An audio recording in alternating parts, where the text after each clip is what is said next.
Hey lovelies, Lisa here with another hashtag 78 days, and I'm filming this video, day 40, the Four of Wands, at the end of my day, so I'm a little bit, a little sleepy, not my usual vivacious self, but you know, daily video is daily video, and here it is, my offering to you, even if my hands are somewhat empty tonight. The deck I'm going to be talking about today is Robert M. Place's Tarot of the Sevenfold Mystery. You know, without a doubt, Place is, I mean, first of all, he's incredibly prolific, and his illustrator style is wonderful. This deck has a pre-Raphaelite kind of sensibility to it. I'm going to tomorrow be focusing on his Alchemical Tarot Renewed, the 4th edition, which uses really similar concepts but has a slightly different visual style, and the book that goes with that deck is really amazing. The thing about Place is he is, more than any other tarotist out there, first of all, he's deeply learned, but more than anyone else out there as a creator and then also as a historian, he's really thinking through what it means to talk about the tarot as, or think about the tarot as a mandala, as a kind of unified system.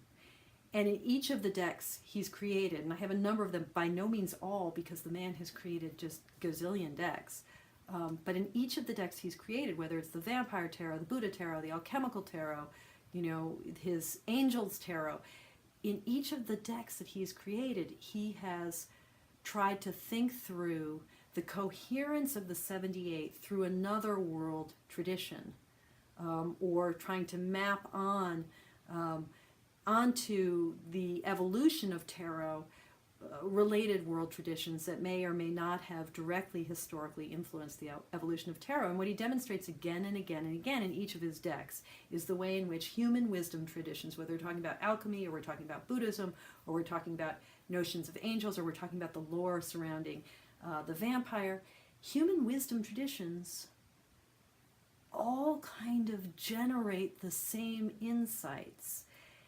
And the more we hear those insights inflected slightly differently from slightly different perspectives with slightly different imagery, slightly different archetypes, the more we think comparatively across these systems, the deeper our understanding of the fundamentals of wisdom will be.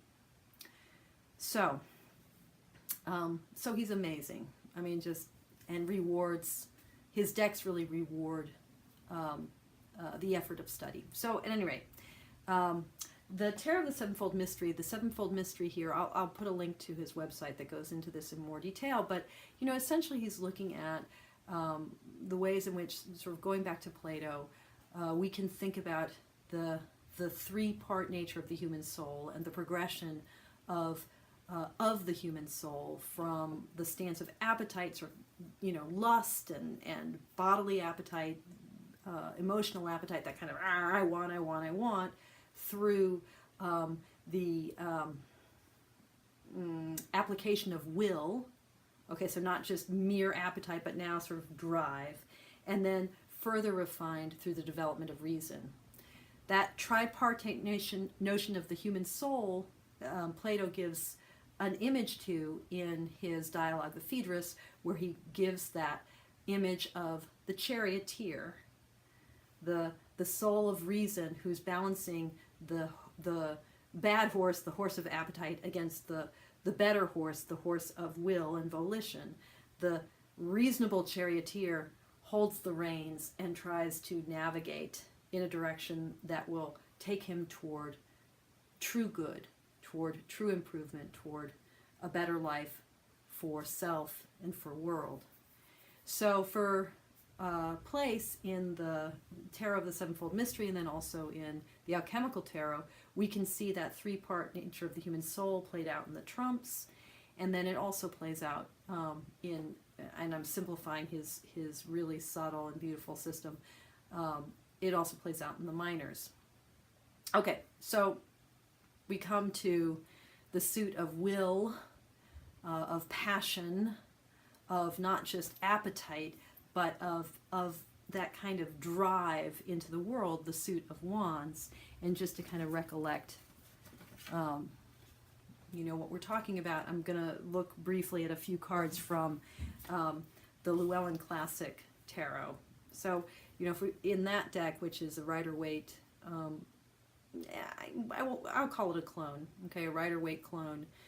Very, very faithful to Rider-Waite symbolism, with some subtle changes and not so subtle changes in different cards. But, you know, if we go back to the Fool, there's this reminder that the staffs or the rods or the wands that we see in the suit of wands relate back to what the Fool is carrying, back to this notion of setting out into the world, maybe knowing where you're going, maybe not quite knowing where you're going, but that kind of movement into the world, the staff of the traveler, the staff of the discoverer.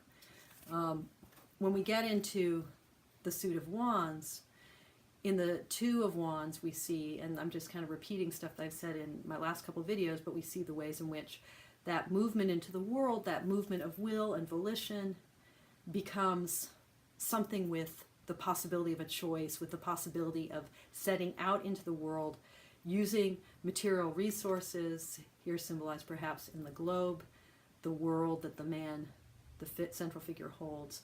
But utilizing those resources, we can now make a choice and step forward into the world with a project, with a direction. The Three of Wands then shows us really now we have a gateway and a sense of commitment, that hand on the staff, not unlike the Fool venturing forth, holding his staff, right? The hand on the staff of the man, the figure who has made his commitment. Now, we don't really know what he's thinking. His back is turned toward us. We don't know if this is joy, if this is a sense of triumph, a sense of imminent victory. He's watching his ships, maybe coming in from port, into port, maybe going out to sea, but there's a sense of a commitment, right? And then we get the Four of Wands. Now, whoops, that's the five. Now, in most Rider-Waite symbol-laden something decks, the Four of Wands really recalls the chuppah or bridal canopy of a wedding ceremony. That you know, going back to, I mean, centuries and centuries and centuries within Jewish tradition, but in many folk traditions as well, this sense of a kind of symbol of home and of hearth and of the coming together of individuals in celebration and in commitment. Now, in the Llewellyn Classic, we have two female figures, and that's not because this deck is trying to be, you know, trying to queer the original imagery at all. It's because in this deck, there's an opening up of the traditional symbolism of marriage, of home, of coming together in commitment toward a more general sense of some communal celebration, but still this notion of home, right? Another Rider-Waite clone, the Los Scarabæos Universal Tarot, does have a more marriage ceremony-like image, but even there it's a little bit muted what we're looking at, you know, but we have the sense that we have a couple that have come together. Okay, for me, it's really important that this image of a kind of celebratory coming together of a homecoming, of a creation ritually of home, it's important to me that it is tied to a notion of commitment like the marriage ceremony, because that really is, in my view, what the progression from the ace to the 2 to the 3 to the 4 is all about. That we have this energy, this passion, this will moving forward. And for will to get bound in a concrete and productive way in the world, it requires the force of vow, of making commitment in a very formal way. And there's no sort of more archetypal version of vow than the marriage ceremony, than this bonding of the self to other over the course of an entire lifetime. So let's look at the progression of images in Robert Place's deck, the Tarot of the Sevenfold Mystery. So this figure is Venus. For him, it's really explicit that the Fire of Wands is the fire of passion, the fire of that movement of will that connects to the world, that bonds and binds to the world. So we see how that comes together in the 2, and then the 3 of a setting forth in adventure through this gateway, and then the 4, which is explicitly a wedding ceremony, explicitly for him. And we'll look tomorrow at the way in which in the alchemical tarot it's even perhaps more explicit, but a coming together of opposites, the 4 wands, which can symbolize the 4 corners of the earth and this home that is created when the human passions solidify in the force of commitment. But here are also the 4 elements. And we'll talk about the 5 tomorrow. So I'm really drawn to this notion of vow. To me, you know, when the tarot brings forth in the 4 of Wands the image of a wedding, that's really important, because there's something so deeply valuable about our ability as humans to make this crazy statement that we give ourselves in this moment of passion into the future through a vow, and through paradigmatically through a marriage vow. I mean, it's so crazy to say, you know, not just to say I love you, but to say I love you now and forever, and will be there by your side for better and worse, for sicker and whatever, richer and poorer, sicker and healthier, whatever. Marriage vow, what's that? I don't remember what those words were. No, but seriously, I mean, how fabulous is it that we take something as evanescent and fiery and ephemeral as passion, as will, like I want, like I will, you know, and we take that and we connect it to the future. You know, appetite, the sort of the first, the bad horse in the chariot, is also kind of I want, but it's an I want that's like an immediate stoking of need, of like cramming it into our gullet, grabbing possession of. But the I want of the I will, of the volition, right? That fire of passion that drives us forward into the world. How do we harness that? Through vow.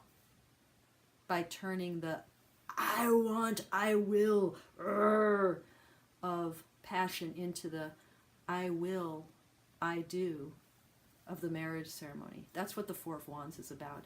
Turning our passions, our drive, our will into vow, and hence turning this present moment over into a future where we live toward future generations, toward the unknown, toward completion. Okay. Yeah, I'm not sure. That was a rambly one, guys. But I'm just going to stop for now because it's the end of the night. Okay. Thank you, as always, for listening and for being here with me tonight or tomorrow or whenever you watch this video. And as always, thank you so much for your practice.